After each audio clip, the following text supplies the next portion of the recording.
Hand over to Jeremy Corbyn MP. Thank you all for being here, showing that democracy is alive and well. Maybe not in there, but out here, okay?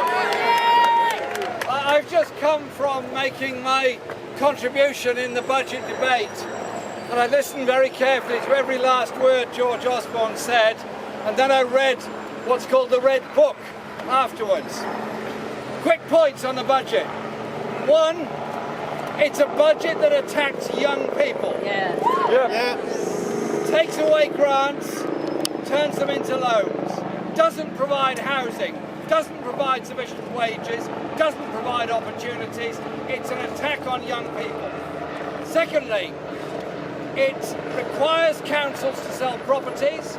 It requires housing associations to sell properties. It reduces housing benefit and does nothing to control the scandal of very high rents, particularly in London.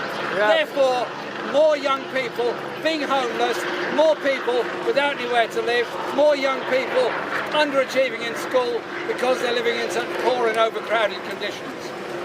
Corporation tax has been cut, again, in a race to the bottom between country after country, making life easier and cheaper for big business to operate, charging other people more and more. And so this is a budget about redistribution of wealth, yet again, in favour of the richest and most powerful at the expense of the poorest and most vulnerable. And in my concluding remarks in my speech, I said this: I long for the day when there is a Chancellor of the Exchequer who gets up and says the objectives of a democratic society are, one, to prevent anyone falling into destitution, two, to expand the economy in a sustainable way with green industries and green jobs, to provide full work for all the brilliance of young people coming out of university rather than condemning them to 0 hours contracts and unpaid internships in a way of trying to get on in life.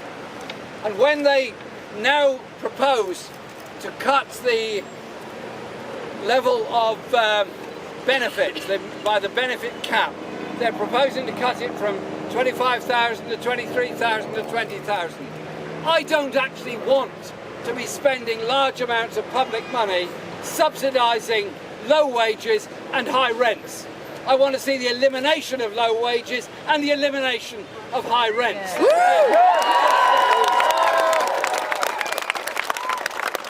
But I will vote against the reduction in the benefit cap because I know what the consequences are. I'm proud to represent Islington North in Parliament. I'm proud to represent a London constituency. But the reality of the benefit cap and the lack of control of the rents, the private rents, is that my area is being socially cleansed of anyone on an average or below average income, any working class family that's trying to survive unless they happen to be in a council place. At least that used to be the case. What is now happening is that councils are being told to charge a market rent for anyone who earns over 30,000 a year, which is not much above the London average. They're also being told that they have